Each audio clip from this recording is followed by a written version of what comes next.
All right, Greg. Don't want to forecast anything, so I'm not going to get ahead of myself. But we asked, and we have received so far. I want to be very clear when I say so far. I always come into these shows, and I always say if you do this long enough when things are not looking all too great, I'll keep the same energy the opposite way. So we still need to get 3 more outs, but Reds are looking good, up 9-4. 3 more outs. Bullpen's done pretty decent after Brock Burke got out of there. Yeah. We even saw a couple 1-2-3 innings. I mean, come on. Even Connor Phillips threw a 1-2-3 inning. It was a little rocky. As soon as they went to the bullpen, it was like, okay, here we go. Right, like instantly, the Phillies felt like they were just struggling, couldn't even get a hit for the longest time, and then just like that, it was a 1-run game, and I'm like, man, is this how this is gonna go? But Sam Mull coming in for what would be a non-closed save situation. Bottom of the 9th. All right, yeah. I mean, great job by the offense getting some runs. I mean, getting some insurance runs. Holy cow. Can't ask for more than that. The offense has been playing pretty decent, honestly, lately. The pitching has been what's been struggling of late more than anything. Agree. Bullpen. To be honest, I mean, it's always hard when you jump on here in the 9th inning and it's not really a relatively super tight game. You can kind of get into the weeds and start talking about maybe more things than you should. But maybe you should save it for the show. But like genuinely speaking, I was just thinking this like right when I was getting ready to go live, when I was setting everything up, I was thinking, man, what's funny is like, as much as it feels disgusting with this offense, like you're just always wishing you had more, and you're not overly pleased with the starting pitching.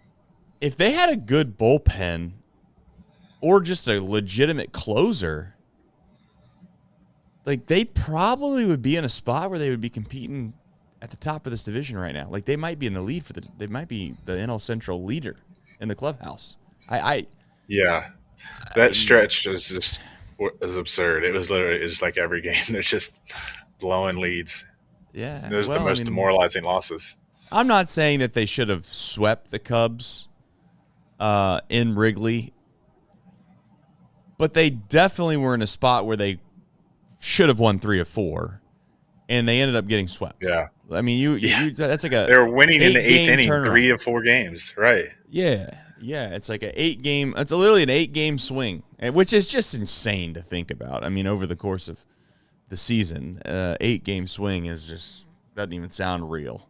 But I do think it was like kind of close to an 8-game swing. Now, play 162, you can always rectify the wrong. We'll see if the Reds can do that. And they're on their way. I mean, this is a big series win if they can find a way to hold on here. We got 1 out, 1-2 on Sosa here in the bottom of the 9th, 9-4 lead. Nobody on base. I don't know. I mean, yeah. I mean, huge series win. The Phillies have been playing as good as anybody. Oh, 100%. I mean, they were dead when the Reds looked like they were going to be the NL number 1, the National League number 1 seed. I don't know what you would call that in the postseason when they were 20-11. The Phillies were like whatever they were, 5-20, and they found a way to rattle you all the way back to 500. Don Mattingly saved the day, apparently. Isn't it wild in baseball how that can happen? Like, yeah, you would. Again, it goes back to like how much does managers matter, but then sometimes it just changes or something. It's bizarre. Yeah. It's very bizarre. I think Bruce Bochy, to a small extent, like made me think that the manager has to matter a little bit.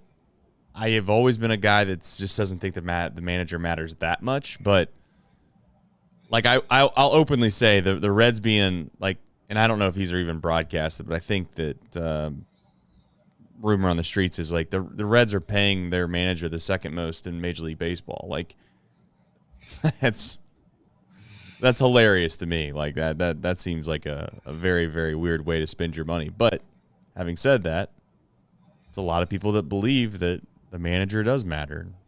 Bruce Bochy made it to where maybe it does. I don't know. Maybe it does.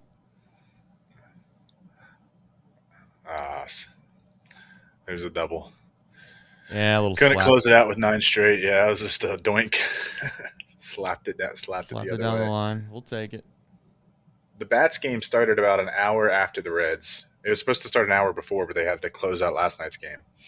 And they ended before the Reds. Nice. Efficient is what they were. This right. game, not so efficient. Not so efficient. A lot of long counts. Hey, some runs. I'll take some runs.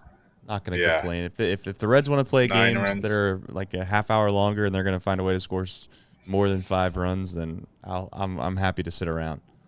Same. Come on, Mole. He's throwing strikes, so we'll take it. Yeah, another day where the bullpen's throwing strikes for the most part. Yep.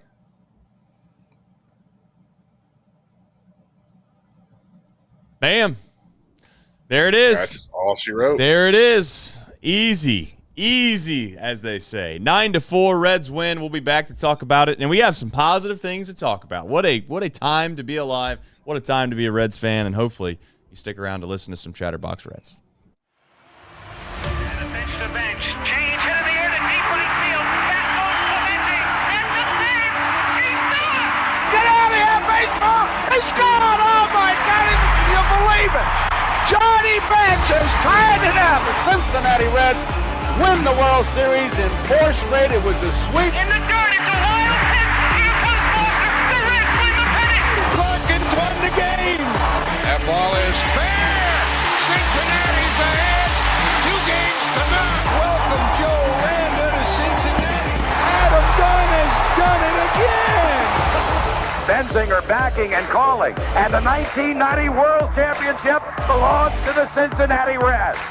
Marty, yes. This is Adam from Milwaukee. Hey, Adam, how you doing? I'm good. How are you? Good. Do you think Scott Chatterbox is a good player? Dunn up there with the bases loaded, the outfield deep and around toward right, and the 1-0 on the way to the plate.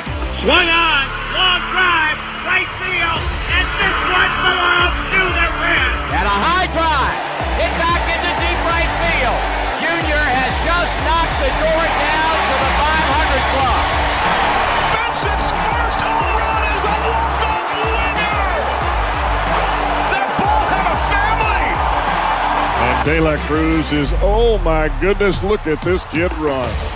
My, oh my, that is a triple. Matt McClain's first big league bomb. Spencer Steer's first big league hit is a home run to straightaway center field. Joey Votto's done it again. The pitch. Votto swings high in the air. Right field. Yes! He pointed to the dugout to say, I told you. That is Joey Votto's 315th career go-ahead ribby. Only Johnny Bench had more as a Red. And I can't tell you how much it means to play in front of everyone here in Cincinnati as a Red. What a gift. What a tremendous gift. So thank you. Thank you. I think I can speak for all of Reds country. Joey Votto, thank you. High drive, left center field, racing back to the wall, Luzardo. The Reds are National League Central Division champions. In the air, left center field. Did he? He did! He did! Red win! Win! Line to right field. Genius, the first Red ever. With 4 home runs in a game. Can you believe it? In the air, down the right field line. Doesn't have a chance. The Reds have won on a 3-run home run on opening day by Ramon Hernandez. A strike away and out away is Homer Bailey. Ground ball to third. Frazier gloves. Throw to first, and Homer Bailey, for the second time in his major league career, has tossed the no-hitter. Oh, gosh. Oh, my God. Are you kidding me? Holy Moses, the second player in major league history to hit 7 home runs in the first 10 games. In the air, and the Reds win. What a dream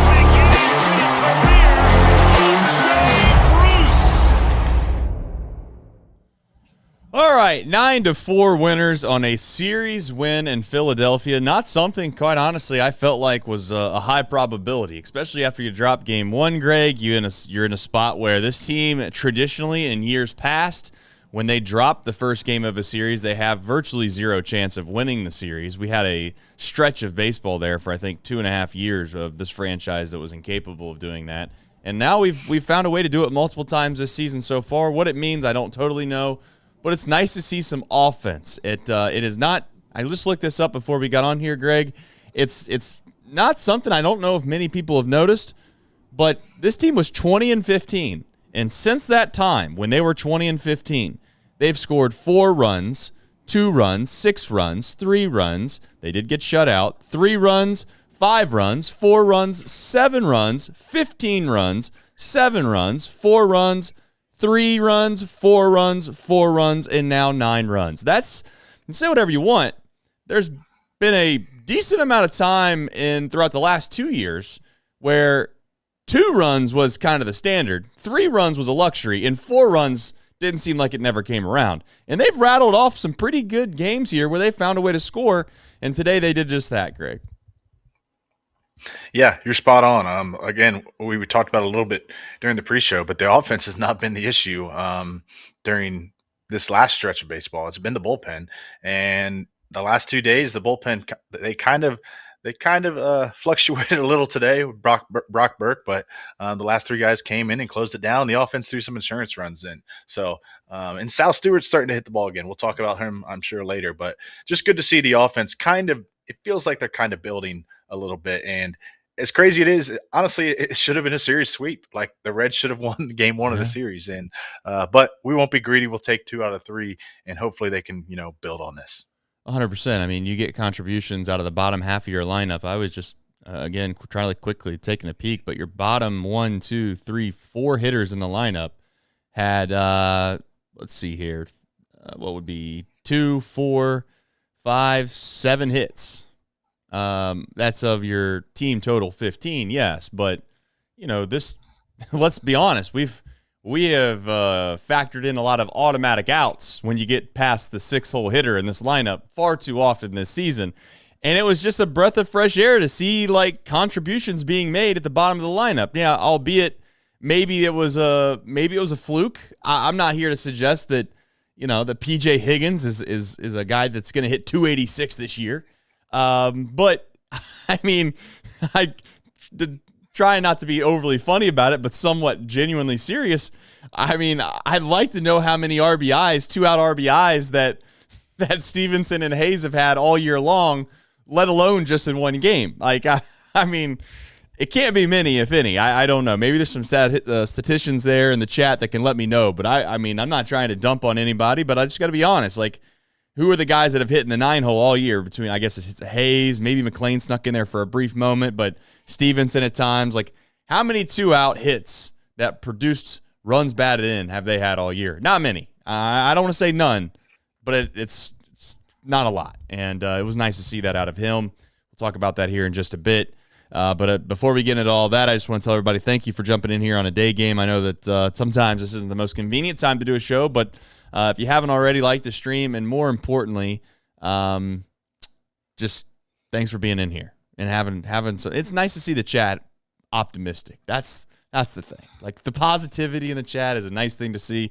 It was a little toxic for quite some time, so glad to have everybody back on the good graces of winning baseball in Cincinnati. So, Greg, box score recap. I don't know if it's going to be like a Harry Potter basically book by the length of it because of the amount of things that happened in this game. But I don't know if you got a Cliff Notes version. I'm probably dating myself a little bit by saying Cliff Notes. I'm sure kids don't even know what the hell that is anymore. But I utilized it quite frequently when I was in school. I don't know. Not to get off subject. Yeah, Were now you they a Cliff probably Notes guy? Yeah, I know Cliff Notes, and now they just probably type it in the old Chat GPT, and they That's just right. get everything they need to know. Yeah. So They don't have to work we're hard both to dating cheat. ourselves. Yeah. Yeah, that's right. Yeah, I mean, if you had to work hard to cheat, you almost had life skills that were gained by that. So, not that I'm condoning cheating, but there's not all bad in that at the end of the day. But anyway, Greg, before I get myself in more trouble, I'll let you do the box score recap. All right, let's do it. All right. As always, Chatterbox Reds is brought to you by Sharefax Credit Union. With the weather finally cooperating, it's time to start those home renovations. Sharefax has a $0 closing costs special until May 31st for home equity loans and lines of credit. Restrictions apply. Contact Sharefax for details, 513-753-2440, or visit sharefax.org. Sharefax Credit Union is an equal opportunity lender and is insured by NCUA. All right, game 3 of the series finale. It was Andrew Abbott versus Aaron Nola on the mound at Citizens Bank Park. Go fast forward to the bottom of the first. After Abbott walked Trey Turner to lead off the first inning, Turner stole second and advanced to third on a P.J. Higgins throwing error. It was probably a ball Spencer Steer should have stopped. Abbott then walked Adolis Garcia. Bryce Harper hit a ball to left field. Blade caught it, threw it home. The ball actually beat Turner to home plate, but Higgins was late on the tag, and the Phillies took a 1-0 lead. In the second, the Reds battled back. Sal Stewart doubled to start off the second. Steer followed with a single, and then Nathaniel Lowe drove in Stewart on a double. Will Benson followed with an RBI groundout, and P.J. Higgins singled home Lowe to give the Reds a 3-1 lead. Fast forward to the fourth. Blake Dunn hit a 105-mile-per-hour triple off the center field wall to start the inning off. After a groundout by Will Benson, he came around and scored on a P.J. Higgins single, his second RBI hit of the day. To the sixth, with a lefty on the mound, Blake Dunn doubled again. He hit an extra base hit. He doubled with 1 out. Dane Myers pinch hit for Will Benson and doubled down the right field line, making it a 5-1 Reds game. To the bottom of the sixth we go. Abbott retired the first batter he faced in the sixth, but then Alec Bohm took him deep into the left field seats, chasing Abbott from the game. Abbott, another good line from him. 5 1/3 innings, 3 hits, 2 runs. Just one of those was earned, 3 walks, and 3 strikeouts. Brock Burke came on to replace him after getting JT Realmuto to ground out. Brandon Marsh singled, and Edmundo Sosa broke an 0-for-14 streak with a 2-run home run to make it a 5-4 ballgame. In the top of the seventh, the Reds answered back in a big way. J.J. Bleday and Sal Stewart both singled. Steer struck out with runners on the corners, but Nathaniel Lowe came up clutch with another double. It was a 2-run double to the right center gap to make it a 7-4 ballgame. Then we got some good contributions from the Reds bullpen. Connor Phillips worked to 1-2-3 7th. Graham Ashcraft worked to 1-2-3 8th. And Sal Stewart in the ninth inning hit an absolute bomb, 441 feet off the bat to make it a 9-4 game, and his first 4-hit game of his career. And then the bottom of the ninth, Sam Moll did give up a double, but he ultimately closed it out. The Reds improved to 26-24. It was the Phillies had come into this series winning 6 straight series, so just a massive series win for the Reds. That it was. Deep drive of the day has to come off of the bat of a guy that hit 109 off the bat, 441 feet. That's a home run in 30 of 30 stadiums if you're going to look that up. 12th home run of the year. Turns out Sal Stewart's still good at baseball. I know that we were concerned about him and the league catching up to him, but it seems like he's found a way to still be good. Win probability would jump up 2%, up to 99.4%. And if you're a Cleveland Cavs fan, you know that lead still isn't safe. So shout out to Sam Moll for closing it down in the ninth. QC Kinetix, though, if you have knee pain or shoulder pain and it's slowing you down, whether it's on the golf course, the pickleball court, or even in the gym, it might be time to talk to the care team at QC Kinetix Cincinnati about regenerative medicine options. QC Kinetix takes a different approach, focusing on treatments designed to help your body heal and recover. They're conveniently located in Liberty Township, right across from Lakota East High School. See what the care team at QC Kinetix is all about. Visit QCkinetix.com. Call 513-655-3356. Hey, man, listen, oddly enough, of all things with QC Kinetix, I woke up today. I'm blaming it on my 5-year-old daughter, which is probably not the most appropriate thing, but I think she climbed in my bed in the middle of the night last night. I woke up. I could barely move. I don't know. My wife blames it on the fact that perhaps I golfed. I don't think it was that, of course. I'm not going to blame it on that. That definitely wasn't it. I think somebody was just kicking me in the back all night long, but that's here nor there. If you need some help, go to QCkinetix.com, or you can call 513-655-3356. 5-6. 2-out hits. I think 2-out hits is more meaningful than whatever the analytics and the stats and the metrics would probably give it credit for. I think it's a huge momentum booster. It's a huge morale lifter if you're capable of getting a run in with 2 outs, especially if you're on the brink of perhaps stranding those guys. If they've been on there, call it second or third with nobody out or even 1 out, because I feel like it just like, man, we couldn't get a guy in from third or second with nobody out. It just kind of feels disgusting, right? Versus if you go 1, 2, 3 in an inning, I think it is what it is, like a ho hum. Okay, we went 1, 2, 3, but you got bases loaded, nobody out, or one out. We all felt that feeling before. The players themselves feel it, but when you can get a big 2-out hit, I think it changes everything. And I know it maybe is a little overzealous, and perhaps people will think that it's not as big of a deal as it is. But I think that was a difference in today's game. I get it; they won 9-4, but I think that they got a lot of big time hits when they could have stranded runs at the beginning of the game. And it kind of got them out to an early lead, and then ultimately that gave them the chance to try to play add-on later. But I don't know how you become good at 2-out hits, Greg, but I guess my point in saying is it was nice to see today. Yeah, listen, shout out PJ Higgins. I think I grouped him together for those keeping receipts at home. I grouped him together last night in a group that you can't trust in that situation. He showed me I was wrong today. So good for PJ Higgins. He didn't hit the ball very hard, but listen, when he had bases loaded and 1 out, he got down 0-2 and he battled. He didn't strike out, and he just put the ball in play to an infield that was drawn in. Like, those are the things you have to do. Those are the little things that help you win ball games, and he did it. So shout out to PJ Higgins today. And the Reds had a lot of good hitting today from guys. Dane Myers came in against the lefty, pinch hit for Will Benson late in the game, and he ripped an RBI double. Like, that's what he's here to do, hit left-handed pitching. He really struggled with that at the beginning of the season, and lately he's come alive on that. And it just feels like this team's starting to hit. They're starting to do a little bit better in situational hitting. Even Will Benson earlier in the game, like, he's seen a ton of breaking balls. Nobody's throwing him a fastball, and he grounded out and got an RBI. Ground out or got an RBI on a ground out because he put the ball in play and didn't strike out. Like, those little things were not happening earlier in the season, and they seem to be happening more and more lately, which I think is why the offense seems to be playing better of late. Yeah, I mean, you look up and down the lineup, you get contributions from quite literally almost everybody. I mean, outside of the fact that, I guess McLean and McLean's a tricky one because, at one point I thought, okay, like, he's starting to play better, and then Tito just puts him in the leadoff spot. And I know it sounds like I'm making excuses for guys, and I don't mean it to come off that way, but it's just like, that just doesn't need to be. I mean, it just doesn't. I don't know what more to say about it. We've talked on this show way too often about the lineup this year, and I apologize to everybody. I'm not trying to go down that path again. I'm just saying, like, I mean, you got a guy. His OPS is 652. He's it's just not. It's not good enough to be a leadoff hitter. But he's there, and I get it. You want to try to show him some confidence maybe and be like, hey, looks like you're back on track. Let's put you at the top of the lineup. I think it's pretty safe to say for me, the best hitter in our lineup didn't give us anything today, and it's odd that we scored 9 runs, which is nice to see, right? I mean, Ellie's 3 strikeouts, 0 for 5. But outside of those top 2 hitters, everybody else had a great day. I mean, a fantastic day. Blade, even again, I would say, like, continues to look comfortable at the plate. Blake Dunn probably is as much of anybody. I've been the most impressed, I guess, by him.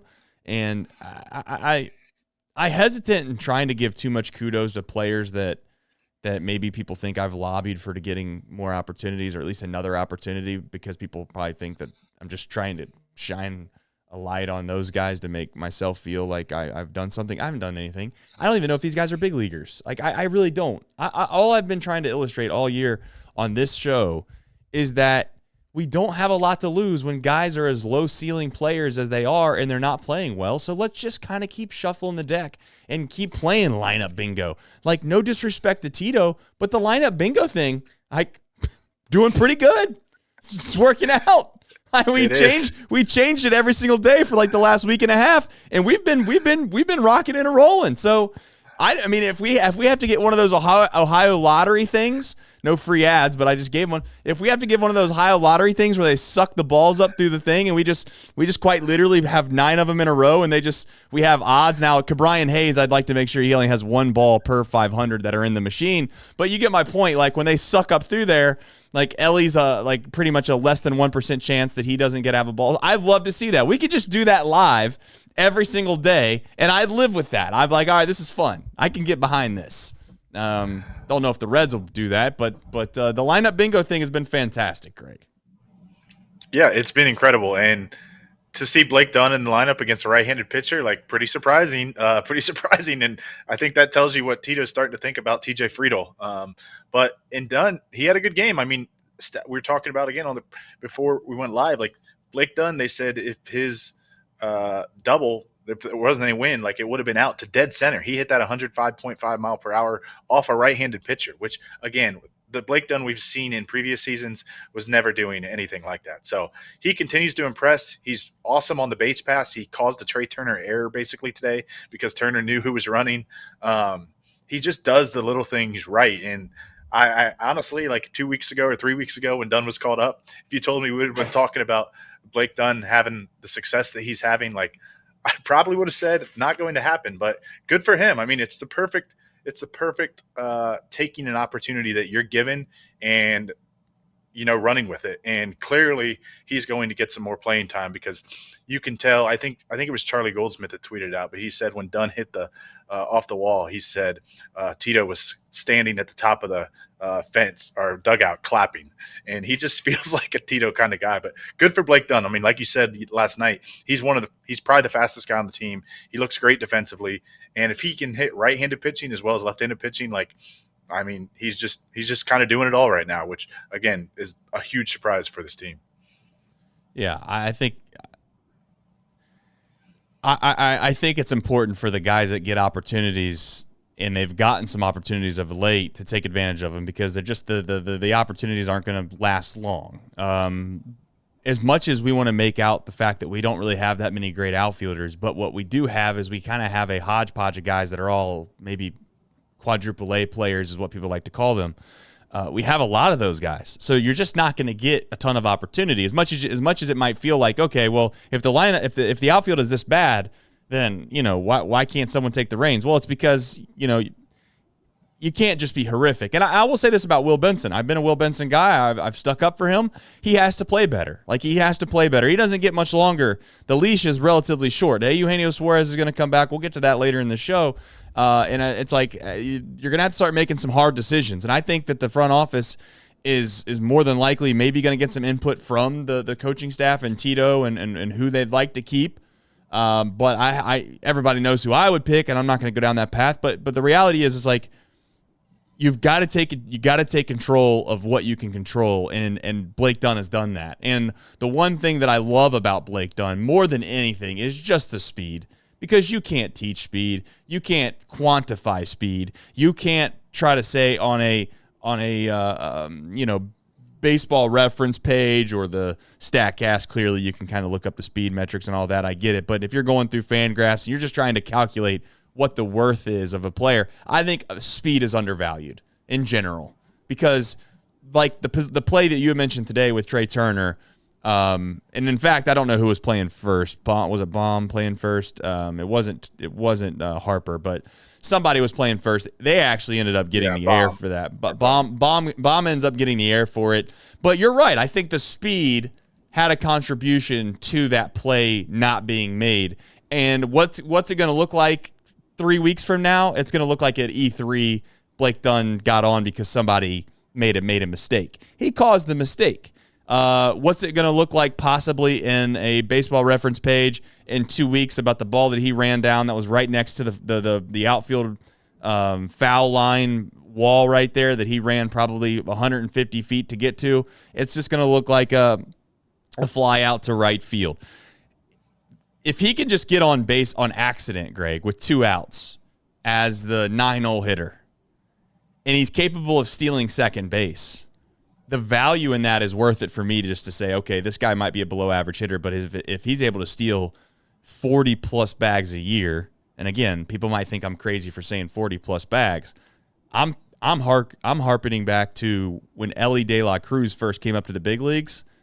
Maybe not to that extent, because that was just psycho behavior when he'd get on base and steal on the first pitch and no one could do anything about it. But if he could get close to what that looked like, then Blake Dunn has a spot for me. I don't think anyone else is clearly good enough. And if he wants to platoon with a guy like Dane Myers, who also looked good today, Dane seems like he's come around a little bit, and I do think Myers has missed out on some plays in center field that I think he thinks that he could have made that would have been huge impact plays that unfortunately he's capable of making, didn't quite make, and I expect him to make him moving forward. So I don't know. The outfield's muddy, but your overall thoughts on the outfield as a whole and kind of where the Reds are probably going to go.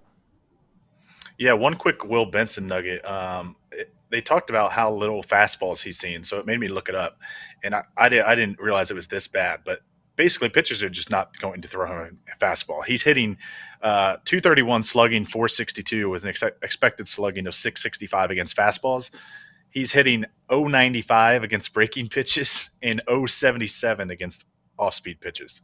So the book is out, and he's just clearly – they're just going to not throw him fastballs, clearly. It feels like a lot like Noel V. Marte, but you're right. He if he's going to continue play, he has to figure that out, or the kind of book's out there.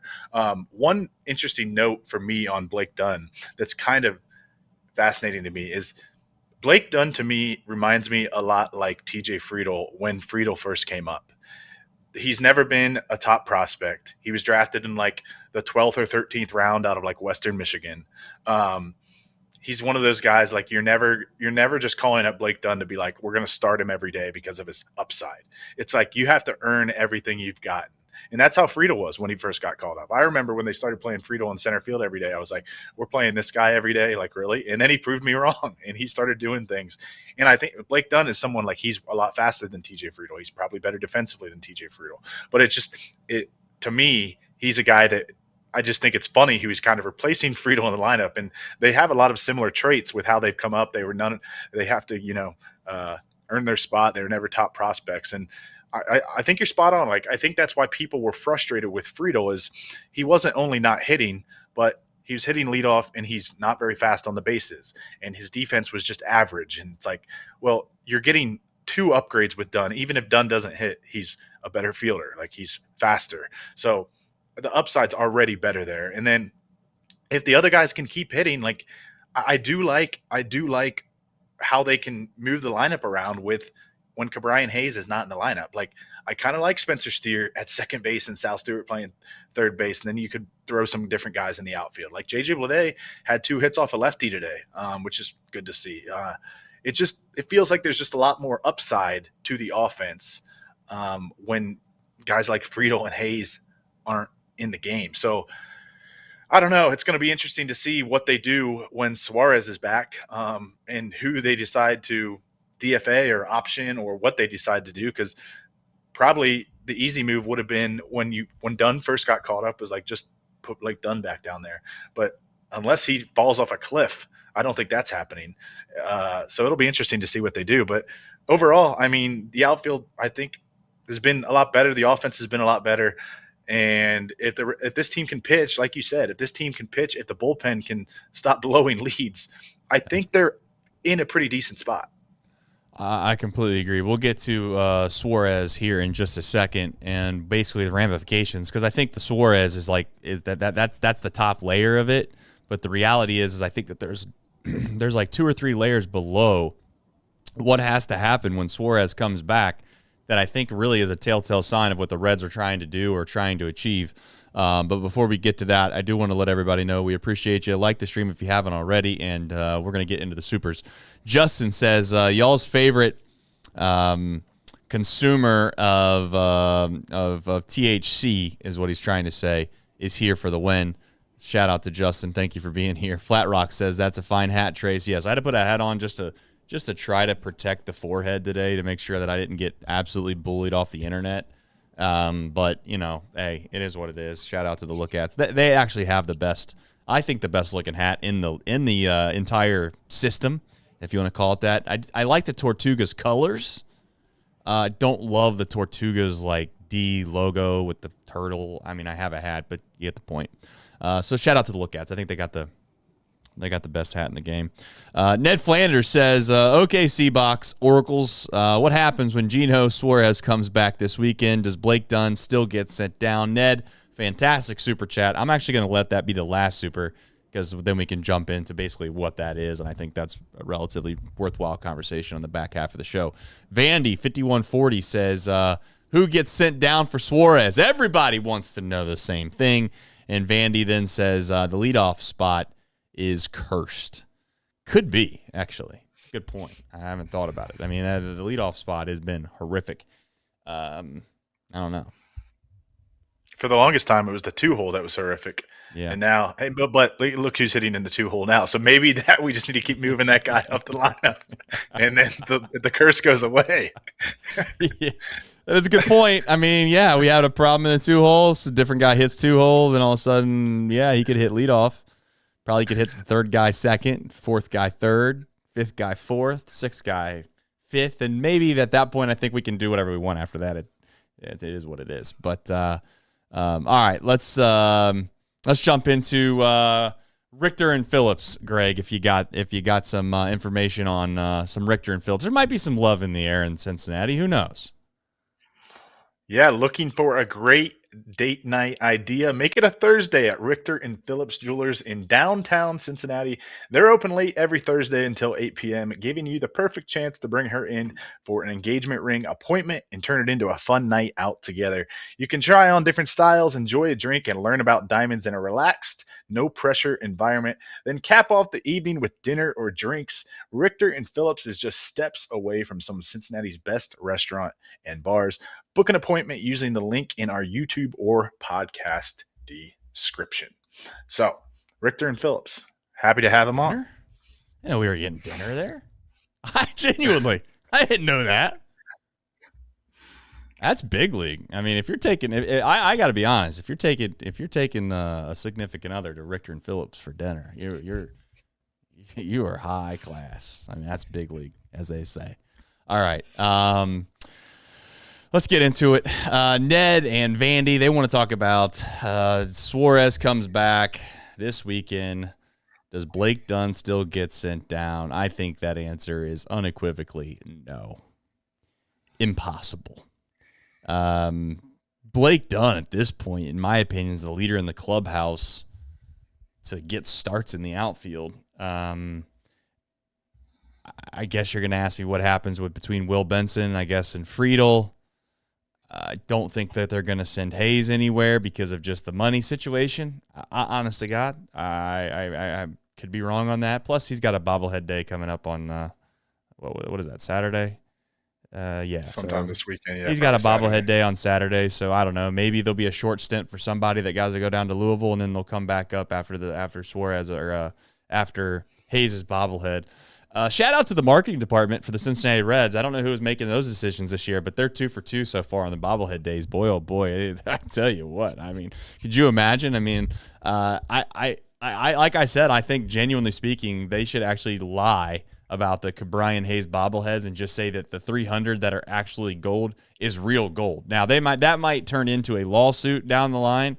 But at some point, you got to take risks somewhere, and I think that might be the main reason as to why most people will even grab the thing as they head through the door.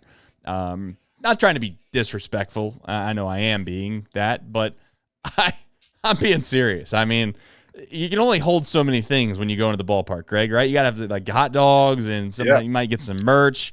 The last thing I want to be doing is trying to also carry a Brian Hayes bobblehead around. You know, like in fact, if I remember, wouldn't surprise me, like really quickly, wouldn't surprise me like I had seen in years past where they were handing out like some kind of like ticket scratch off thing. And if you scratched it off and you won something to give, there was like 300. It was a bad marketing idea because there was like 300 of these little scratch off things that people clearly just scratched off about 5 feet after they got them and then just threw them directly on the ground.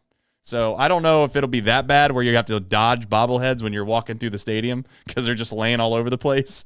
But shout out to Brian Hayes. First 300 people get I don't think it's the first. It's a random 300 people get an actual gold edition of the bobblehead.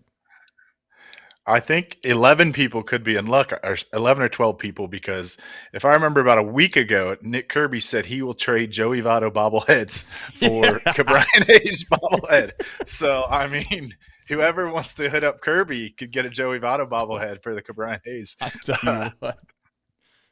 I mean, then that's a serious addition right there. I don't know who's going to be fighting over the phone more: the people that are trying to call Nick Krall to make a trade for anybody on the Reds team with him, or calling Nick Kirby. Which Nick you going to call, Crawl or Kirby, to try to figure out which one's the better deal? I don't know. I mean, I'd like to think that perhaps dumping a guy for $8 million a year or whatever the hell it was for whatever Pittsburgh even got in return. I don't even know if they got anything at this point. It doesn't matter. They got their sanity back in Pittsburgh to have to watch this. But listen, I'm trying to have some fun with it. The guys' stay has been pretty abysmal so far this year. And I will say this. Last thing on Hayes before we get into the real conversation, which I don't think Hayes is going to go anywhere. But let's just say, for instance, really quickly, the people that are saying that this is what the Reds signed up for when they made the trade for Hayes, I don't think that's genuine. That's like very disingenuous. He is a better player than what he's played this year. Like he's not the world's worst hitter. He's been a below average hitter, yes. He's also had seasons where he's been 21 outs above average over the course of a season. Like that's a legitimate big league player at third base if you're capable of getting that guy. The problem is we've actually gotten the worst of both ends. Like he's not been the best defender and he's also been the world's worst hitter. So I don't know how long you let that go for, especially when you got Sal Stewart reaching over the rails and making stabs, plays on the line today. And you're like, I don't know, do I miss Brian Hayes? I don't know if I do miss Brian Hayes, but I don't know if you want to start with the Brian Hayes conversation or if you just want to jump into the fact that they're going to have to cut somebody from this outfield. Yeah, I am with you. I don't see him doing the Brian Hayes thing just because, like you said, he's owed $8 million. But then again, I look back and like they cut ties with Moose. They cut ties with Jeimer Candelario. Maybe we just got to tell Nick Kroll, you can't sign any third base. You can't sign or trade for any third baseman because what a disaster that's been. But I'm with you. I don't see it happening, especially when someone like I don't know what you do with like TJ Friedel. I don't see them like DFAing TJ Friedel. Benson, I could maybe see them doing something with, but it's just, I don't know. It's going to be very interesting to me. But the Hayes thing, you're so spot on. Of like, they thought they could get some more offense out of him, which everybody always says. It's like the quarterback that was drafted first, like very high, and you're like, we're gonna get it out of him, and then he's passed around and nobody ever really gets it out of him. Johnny Manziel. Johnny Manziel at some point is gonna be good, right? Yeah, exactly. And that's what it feels like with Hayes. Like he's hit, his metrics show that he's hitting the ball harder than he's hit it in his career. The problem is it's not hard enough. So like they're hard flyouts. And then now like last night he was just pounding the ball into the ground again. Like two of those double plays, I think, were both technically hard hit balls. But again, a hard hit ball into the ground does nothing.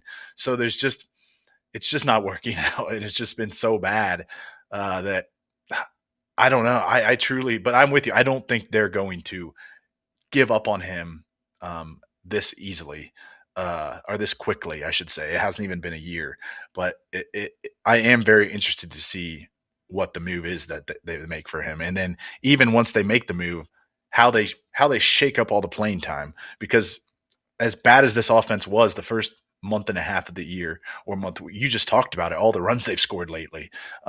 There's guys hitting now. So you're going to have to play some hot hands and give some guys some days off. And yeah, I guess it's a good problem to have, but also I guess we shouldn't be too upset. There's some guys that they should be able to make a move to, and we shouldn't be too upset about them, not being on the roster. Here's the deal. You've already paid for the asset that is Brian Hayes, right? Like, and I know that sucks to say, and a lot of people maybe are disheartened by that, and they feel like, I don't care. I don't care. We get rid of him. He does. If you're looking at it just from a perspective of, let's just say we're going to the postseason tomorrow, and Eugenio Suarez is available, healthy, he's ready to go, and you got to make a cut. Somebody's got to go. It's pretty evident to me that Brian Hayes would still belong on this roster. As much as I dislike the fact that he's been as poor as he has been, his value and what he can help you do late in innings is still worth something. It's not worth the amount of money they paid him, to be clear. It's not worth that. Yep. But it is worth something.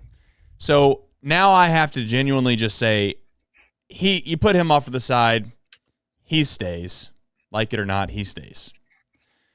The outfield's the $1 million question, and to your point, I think Blake Dunn was the easy answer for quite some time because he's just been the guy that's always been on the outside looking in, hasn't been unbelievably good at AAA. He's been a little bit better than he has in years past, but he's not somebody like of the Reese Hines or the J.J. Bledays or even the CESs of old and Matt McLean's where they were playing so well at AAA, you just like couldn't not bring them up.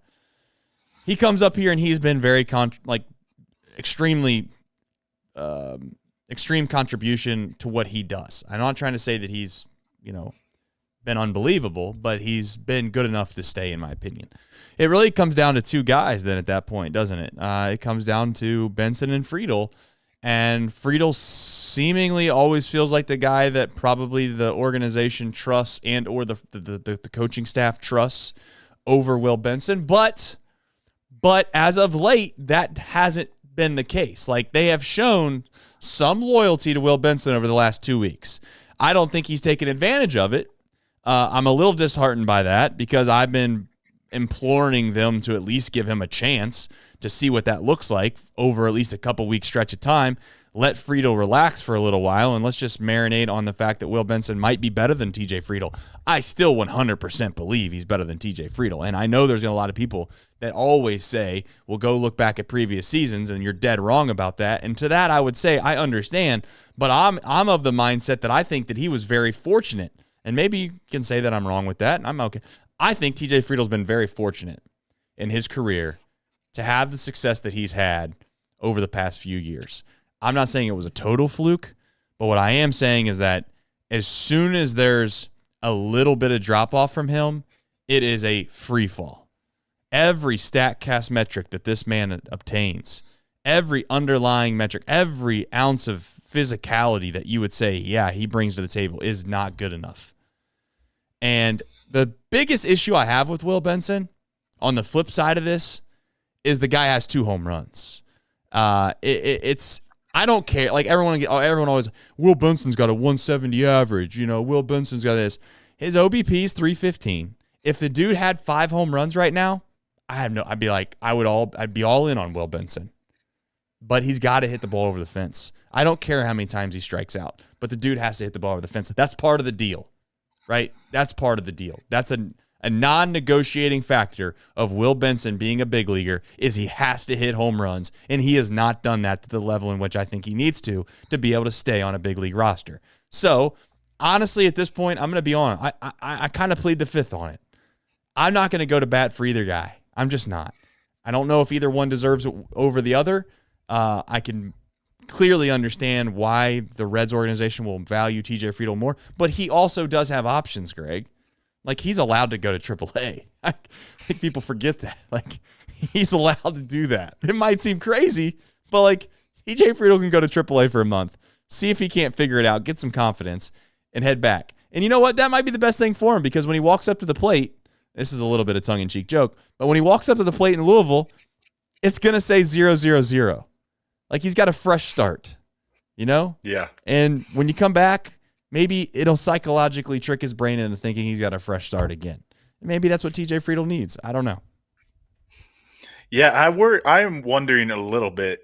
The Benson getting playing time as of late, a lot more playing time, and sticking him in the top of the order, it almost is giving me the Reese Hines vibes of they were like, all right, we're giving Reese Hines a real shot here. And they played him like 8 straight days, and then he was vanished into the air. And a month later, he was DFA'd. I'm wondering a little bit if that's the case with Benson. They're like, okay, we tried it. It's not working. But then again, like I say that, and it's like, well, Friedel's had more bats than Benson, and that's not working either. But that's where I get to the point of like, that Tito loves TJ Friedel. Like he just does. Yep. And that is valuable. Like managers stick with their guys that they really like over, other guys that aren't performing as well. So I would probably, if you put a gun to my head and said I had to make a decision, or ask me what the Reds are going to do, I would guess that it would be Benson, just because I'm not going to believe it until I see it, that it's going to be Hayes and Friedel. And I'm 100% with you on the Hayes front. Like you said, the money's already there. They're not getting rid of the money. But in a close game, And if it's September and you need to have your best defense out on the field and you have a 2-run lead, you feel pretty dang good about Ke'Bryan Hayes being out on the field at third base. And also, it doesn't feel like Ke'Bryan Hayes is a guy for all, sense and purposes. Like, it feels like he's a guy that isn't going to be up in arms like if he's not playing every day. It just feels like he'll be a good teammate, guy that will be okay with being out there and playing third base late in games. Where Friedel and Benson, like you said, if Benson could be the perfect bench bat if he was hitting home runs, but he's just hasn't really hit home runs this year. And then Friedel late in games, if he's not hitting right-handed pitching, I don't really know what he's giving you, which saying that out loud, it should make the decision a little easier, but I just don't see the organization actually going through with it. Yeah, and this is probably the biggest stain, I think, on Nick Kral's tenure as a Red, basically general manager of baseball ops. And I know people are going to sit there and say, look at the Candy deal, look at the trade with Ke'Bryan Hayes, and, I guess Frankie Montas wasn't the world's worst signing. But he's not hit all too many home runs when it comes to signing these free agents. Let's be honest. I do know that he's had some wins at the lower level. The biggest problem I have with him is that he's just not moved on guys that had value at one time before you lose all value, right? It's like in 2023, Will Benson was 100% valuable. Like, you could have gotten some pretty good return for him. TJ Friedel was valuable at one time.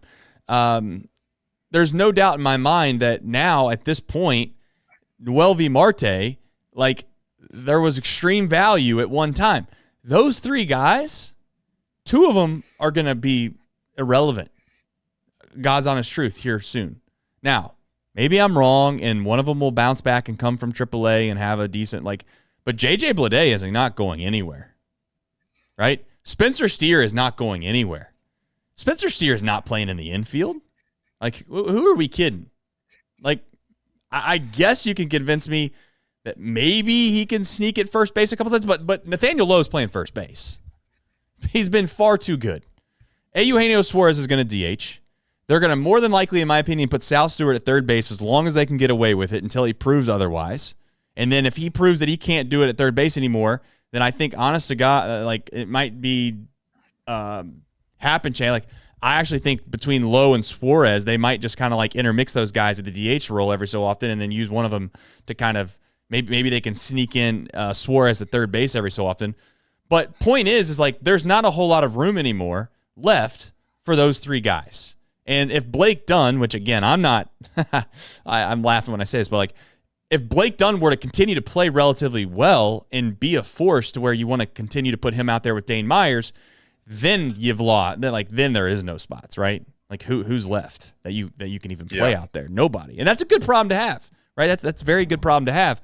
But the issue at this point now becomes, what do the Reds do? Wouldn't shock me in the bit if TJ Friedel and Will Benson were to go, and they actually called up Marte instead, and they brought Marte up, and they sent those two guys down and brought Suarez back. Now, maybe they're going to say they want Marte to play every day or whatever other BS they always come up with to try to make it sound like they still believe in these guys. Come on, man. They're trying to find guys that can help them win at the big league club right now, because I think they're skating on thin ice. I could be wrong. People probably think that Nick Krall and Tito and these guys, they can't lose. They'll never lose their job. But I think they're skating on thin ice. If they go out and they don't find a way to win, I would say 79 games, I think there's a chance that everybody leaves. And some people are probably rooting for that. I personally am not, because I like to enjoy my summers. But I could be wrong, but I think they both get sent down. So I'm calling my shot now. Yeah, that would be interesting. And what's interesting, too, about Marte, the beginning of the year, he was in such an awkward position because he hasn't hit lefties well. And they had guys on the bench who, are better. It was just a weird position. Now you actually have, if you brought Marte, he's been playing a lot of center field up or down in Louisville. If you brought him up, you could almost platoon him and hit him against right-handed pitching and Blake Dunn against left-handed pitching, because Blake Dunn is really good. He's always been really good against left-handed pitching.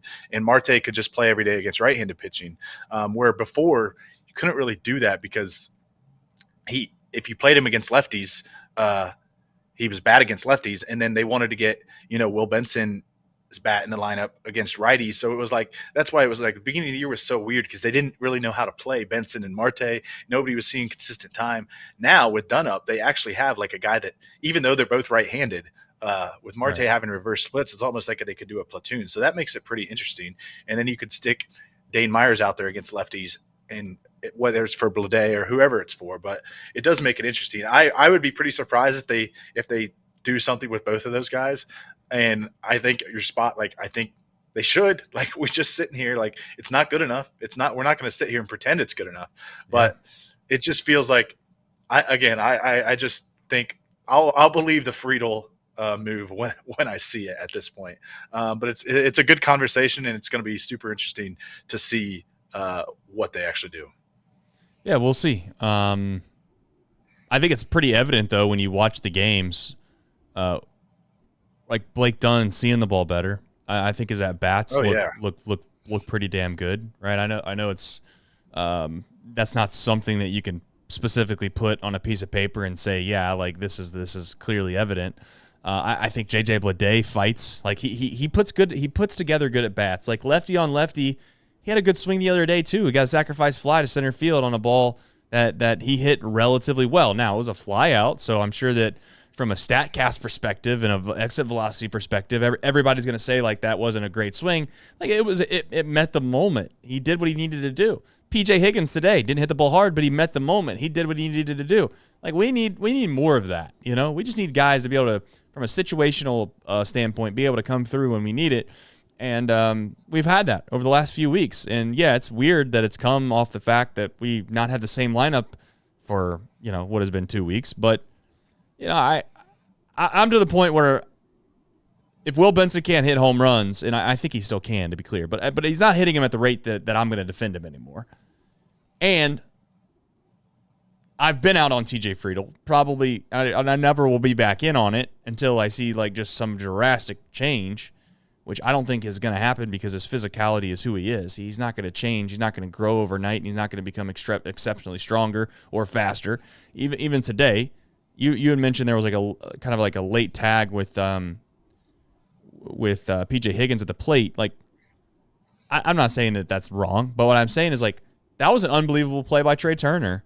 JJ Bleday his slides are unbelievable. JJ Bleday almost throws him out, and we don't talk about that. But like, if that was a noodle arm out in left field, it's not even a throw. Like we don't even get to see it. And I'm not to be disrespectful and keep going down the rabbit hole that is like people think I always talk about the guy that wears number 29 because I'm tired of saying his name. But like he would be playing out there.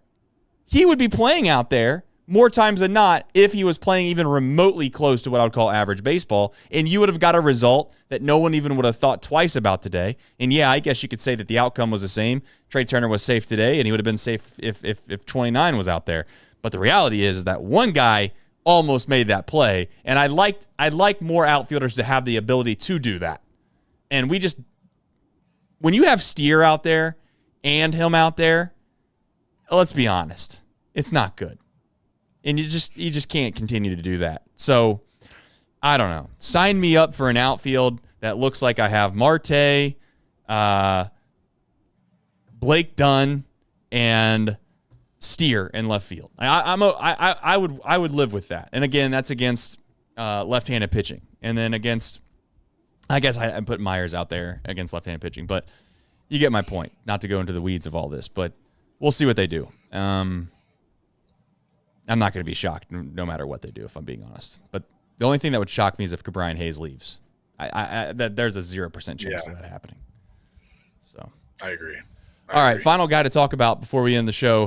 Sal Stewart, I think, 4 for 5, and made a really, really good play at third base. I think that his flexibility at this point is it's the one thing that allows this team to continue to be able to do what is possible of putting together a lineup, in my opinion, that's got some pop to it, right? Because if Sal Stewart's capable of playing third base, it allows Lowe to slot in at first base, and then it allows Suarez to stick at that DH role instead of having to stick Suarez over there and hope and pray for the best, because I think that's what at one point most Reds fans were hoping for. And I'd like to think that the young kid would be able to play third base better than the guy that's 35 years old, 36 years old almost now. But I got to tell you, like, Sal Stewart has now showcased to me that he can go through a little lull and he's still a really, really good player. Yeah, he is like he wasn't so much like Ellie to me, but he was one person that I was never worried about that was going to come out of a slump. Like, you could see when he was hitting at the beginning of the year, like the stuff he was doing and how he takes at bats. It's not a fluke. He was just going through the process of when a pitcher adjusts, they see a rookie and they see, hey, he loves getting his arms extended. Let's all of a sudden crowd him inside. He was having some growing pains, as pitchers were adjusting to him. And all of a sudden, he's adjusted. Today, the first at bat, he rips one down the right field line. Second at bat, they try to come inside on him. He rips it right up the middle. In the ninth, he hits a 441-foot home run. Like, he is just he's such a good hitter. I really was never too worried about him. Now, the problem was he went through, at the beginning of the season, Ellie and him were the only offense. Lately, It's been nice because he's been able to struggle, and the Reds offense has still played pretty well during that stretch. So it's not like he's felt like he's had to carry the load. Now, he's a guy that wears his heart on his sleeve. He still gets very mad when he's not performing how he thinks he should be, which I kind of like. Like, you love guys with that fiery competitiveness that he has. But he's coming around. I think he has a multi-hit game in 3 of his last 4 games. He's hitting the ball hard again. He's a huge part to this team. Yes. The offensive upside is so much higher when he's playing above average baseball. And like you said, defensively, he hasn't really had too many plays where you've looked back and been like, that's pretty bad. Like, for example, Noelvi Marte, when he was playing third base last year, there were a lot of plays where you're like, this looks very bad. That's a move that you're like, if you could just maybe if Noelvi Marte could have just stayed at third base, we would have never had this Cabrian Hayes situation. Definitely. But you really can't blame the front office for watching Noelvi Marte play third base and say we can't have him there, because it was almost like he had the yips at third base. Sal Stewart, he's looked pretty good over there. He doesn't look like he has a ton of range, doesn't have like a huge arm, but at the same time, he's not making he's making the simple plays, which I think is what you ask for from guys, especially for guys with the offensive upside like Sal Stewart. 100% agree. I think that the one thing that you could say, like, of course, looking back, hindsight's always 20/20. Easy to say right now. The most disappointing thing, I think, is that the Reds didn't understand what they had in Sal Stewart. I do fundamentally believe that, because if they knew what they had in Sal Stewart, he wouldn't have come up here for 2 weeks when they were in the middle of a pennant chase and also made the postseason and played like 3 days out of the 15 days that he was here, right? I mean, we genuinely, they completely misread that situation. They also misread the fact that I think that he's probably played better at third base than they ever thought. And they probably would argue that they were able to watch significant more time, more games at third base, whatever. But the one thing that they probably, and to be fair, maybe they should ask more of their players when they're in the minor league system when it comes to diet and health. And I know that people think that I'm being funny when I say that. I'm being dead serious, because the guy obviously was one of two things. He either was told that he needed to get into better shape by somebody, and it could have been Tito, because, when you get to the pedigree that Tito has, you can say whatever the hell you want, and it's going to carry some weight because of who you are, where you've been, and at this point, what do you give a damn if someone gets mad at you if you're Tito? Like, who cares? You can get mad at me all you want, kid. I don't care. But you need to lose some weight, you need to get in better shape, and you need to come back to spring camp being able to have some position flexibility. I wonder if the Reds front office, to be clear, didn't think that he was capable of playing third base, because if they did, the Cabrian Hayes move now makes completely no sense. And it's a real damn shame that became a thing, because they had someone that could have brought up last year to take Marte's spot that probably would have been a pretty productive player that could have also played third base, and his name, obviously, is Sal Stewart. And we'll see. We'll let this all play out. this weekend I could be like scratching my head, wanting to rip my hair out because Sal Stewart can't make a play at third base, and I'm like, well, this is why all this makes sense now. But you never know, and hopefully that's not happening, because I think this team is a better team if Sal Stewart can play third base. Especially when you add in the fact that Nathaniel Lowe has been as good as he has been, and he has been an unsung hero, quite honestly, on this team. And you had mentioned that, there was a lot of struggle, if you want to call it that, from Stewart over the last 2.5 weeks, and this offense didn't miss a beat. Well, that's because Spencer Steer has been a very, very good player. He's come on really strong. He had a really poor start to the season, coming off of another down season. I would call it a down season the year before. Spencer Steer has been a huge, huge, huge bright spot to this lineup. And even his ability to play second base today is nice. Now, do I want to see it every day? Of course I don't. But it's nice to know that he's capable of doing that, to give a guy like Ellie a day off, who at this point now, I think he's only DHing to try to keep the consecutive game streak going, which is a little bit of a shame because today he's 0 for 5 in the DH role. It's like almost like you either play him at shortstop or you don't. But I get it. They want to keep the streak alive, and who am I to say that that's probably important to Ellie, and if it's important to Ellie, sure, I guess keep doing it. Yeah, I think you bring up a really good point about Sal Stewart, and I'm with you. Clearly with the move that they made, they didn't think Sal Stewart was going to be a future third baseman. I don't think there's any denying that, because they would not have went and made that move. But you make a great point in bringing up, he lost 25 pounds this offseason? So they never got to see Sal Stewart play third base 25 pounds. And let's face it, if you lose 25 pounds, you become a lot more athletic. You become a lot more mobile. So there's a chance he probably looked pretty bad with that extra weight on over at third base, and even had less range than he's showing now. So I think that's a thing that we can easily forget. In fact, I even forgot it until you brought it up. You're like, oh yeah, Sal Stewart lost 25 pounds over the offseason. That's a lot of weight. So they probably were like, yeah, we can count on him losing some weight. But I think Sal Stewart, just being the fiery competitor he's like, I'm going to show him. I'm going to go down there and I'm going to lose 25 pounds, and I'm going to come in the best shape of my life, like everybody says. And he's played there, and they're probably like, wow, he's actually looked good enough over there.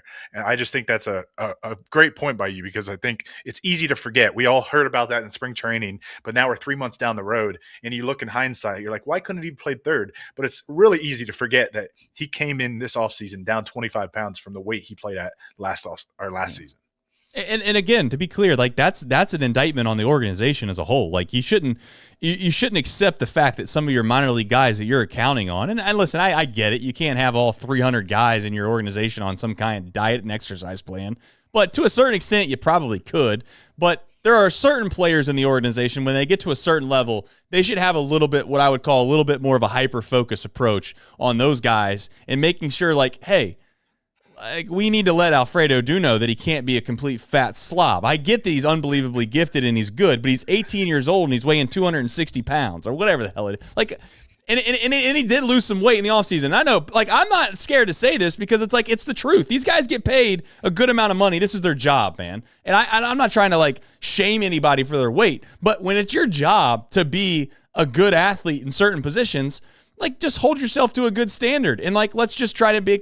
Like, that's part of your job description. Yeah, you go and you work on hitting and you go and work on fielding and all the techniques that come with it, but you should also put yourself in a position where you have a chance to succeed, and there should be nutritionists that are making sure that these guys are in a spot. Because I would be like, my last point is, like, if you knew that Spencer Steer was 25 pounds lighter last year and he was able to play the position that he's able to play at third base, and again, this is a little early on this, but let's just say if he's able to continue this play, it completely changes the dynamic of this entire team and the outlook of everything, and they could have made smarter, more pragmatic moves to make them a better team, period. And we'll see if that happens or not. And crying over spilled milk ain't going to help anybody, but, it's pretty damning that we're spending like $50 million this year, whatever the hell it is at this point, I don't even know, on third base. And we got a guy making league minimum over there that's probably one of the better players in the league at that position. It's like, what in the hell are we doing, guys? Like, that's a fireable offense in and of itself from Nick Krall. And I've tried to stick up for Nick Krall, but it's like, this is You don't get credit all the time for drafting guys, by the way, in the first round and then panning out. I'm not going to get like, oh, we drafted Chase Burns. Like, okay, shit. I mean, shit. I was here saying, like, if you don't get Bazana, just get Chase Burns. I was like, I don't know, man. The other thing, too, is like he could have accidentally drafted Nick Kurtz. Like, that would have been a pretty good pick, too. That class was unbelievable. Now, I don't know what Condon's doing. If he's still rotting in Double-A or wherever he's at, but Caglione, I think, is the other one that hasn't done too much. Yeah, he's up there, but he hasn't done too much. We could have missed, but it is what it is. But all right, a fun day show, hour and 10-minute show. Let's do Reds MILB, get to what's next, and call it a good day game show. All right, let's do it. Look at this, Trace. Look at this. I got the graphic up and running today for AAA Louisville. 2-1, the Louisville Bats fall today. They actually finished their original game from last night first, and then they played the second game of the doubleheader. This game flew by, only 11 hits in the game. Edwin Arroyo 0 for 4, Hector Rodriguez 1 for 4. Eugenio Suarez started his minor league rehab appearance on Wednesday. He went 1 for 4 with a double. Noelvi Marte 1 for 4, Michael Tolia 1 for 4, Austin Hendrick 0 for 3. Garrett Hampson 1 for 3. Our old friend Garrett Hampson still getting some playing time down there. Lyon Richardson struggled. He went 2 1/3 innings, gave up 2 runs. They were both unearned. 3 hits, walked a batter, struck out 2. Zach Maxwell pitched an inning and 2/3, scoreless baseball. He did walk 2 batters and struck out 2. But that's it for the Bats. They lost 2-1 today. They are 26-21 on the season. And then the rest of around the league or around the minor leagues, they all play tonight. Lookouts play tonight at Rocket City at 7:35. The Dayton Dragons play tonight at 6:35 at Fort Wayne, and Daytona is at Jupiter tonight at 6:30. Jupiter reminds me of a song, drops of it, and it also reminds me of the Jupiter Lynx, led by Captain Tiger Woods. Who's counting? All right. We do have some more baseball on the way. We have an off day tomorrow. And then the boys are back in town. So, Greg, it's not the bobblehead day. That's on Saturday. So don't get ahead of it. Don't get too excited, everybody. Bobblehead day's on Saturday. But I don't know if you got the who, what, when, where, and why graphic. But when do the Reds play again? Yeah, let's do it. Off day tomorrow on Thursday. And then Chris Paddock on the mound for the Reds on Friday, coming off a pretty good start. I think he gave you all what you would have asked for with his first start with the Reds. And for the Cardinals, it's Kyle Leahy, I believe is how you pronounce it. He throws 6 pitches, 4-seam fastball, throws it about 32% of the time. And then kind of the rest of his pitches, he all throws about the same: slider, curveball, sinker, sweeper, and a changeup. He's 5-3 with a 3.94 ERA this season. His FIP is actually about a whole point higher at 4.84. If you look at his baseball savant page, it's filled with blue. So hopefully that means the Reds can continue their hot hitting. He walks about 3.9 batters per 9 innings, striking out just 6.7 per 9 innings. Opponents are hitting .314 against his fastball, so hopefully that's a pitch the Reds are ready to attack. He's pitched in 8 games against the Reds, has a 6.3 ERA over 10 innings. Not many guys have faced him a ton. Spencer Steer 1 for 6, Tyler Stevenson 1 for 4, Will Benson 0 for 3, TJ Friedel 1 for 3 with a home run, and Nathaniel Lowe 1 for 3. All right, and let's wrap this up. We have Patrick King wants to know Royce Lewis for Hayes straight up. That's the question of the day. I don't know.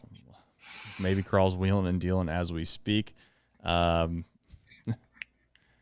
not. Royce Lewis famously taken in front of Hunter Green, so former number 1 draft pick. So he's got more upside. I'll say that he's got more upside, but he's had some tough injury luck, man. He's been hurt a lot with Minnesota. That it is. Big Red Machine says, interesting note, the Reds at the big losing streak was during extreme cold climates in Pittsburgh and Chicago. Now it's very warm and the Reds are winning. Looks good. Could be. Some are asking. I know this. The Reds in years past have not played well when the weather is cold. So I like to think if they had a closer, they'd be in pretty damn good shape. I mean, it's safe to say, and as crazy as this is, I like I said, I think they could have swept the Cubs if they had a legitimate closer that would have been 4 for 4 in save opportunities. Now, to be fair, I don't know if he'd have been able to throw all 4 days, but you get my point. And then I think they blew the opportunity to sweep these guys because they don't have a very good bullpen. And I get it. Our bullpen was good at the beginning of the year. We were 20-11. That was a big reason why. So you can't have it all. But when you're a fan, you can like to try to have it all. Ned Flanders says somebody forgot to call Big Sugar. Yeah. I mean, I don't know. Maybe they're worried about the velocity going down if Big Sugar turns into. What's the? I lost the joke. What's the name of the yellow not the either the yellow Splenda. Yeah. Splenda. If Big Sugar turns into Splenda, we might turn into a guy that's not good anymore. Who knows? But maybe Big Sugar turning into Splenda would actually be elite. He might end up being a good arm. Who knows? Maybe he'd be able to throw strikes. Kind of a big deal. I was going to say, if it makes him control the ball better. I mean, even 1 2/3 scoreless today, I was like, it doesn't matter. He walked 2 batters. He has the same problem all the relievers have. They walk way too many guys. Big Splenda could throw some strikes and we're all for it. We're all for it. Yeah, the Big Splenda strike throwing machine. See, this is where El Scorchula. I think that's how you say it. I'm sorry if I mispronounced that. But he says, boys, it's time to take those Tito toys. Boys, it's time to take away those Tito toys. Hayes, McLean, Friedel, and Stevenson, both catchers need to bounce. Yeah, I mean, that's half the team, though. At some point, you can't blame Tito. You got to blame the options he's been given. I mean, I don't know. It's been a fun show. Chat, hopefully you guys can start making some friends, behaving, have some fun. It's just baseball at the end of the day. We come in here, we try to enjoy it. Greg, thanks for coming on for an hour and 17-minute show on a day game baseball game. The Reds won 9-4. Thought we had some fun, meaningful conversations, and hope to see everybody back here on Friday. Better than ever. Until then, go Reds. And you know what? We're above 500, and we just took a series from the Phillies. So, World Series, Summer Sand is back on. We'll see you Friday.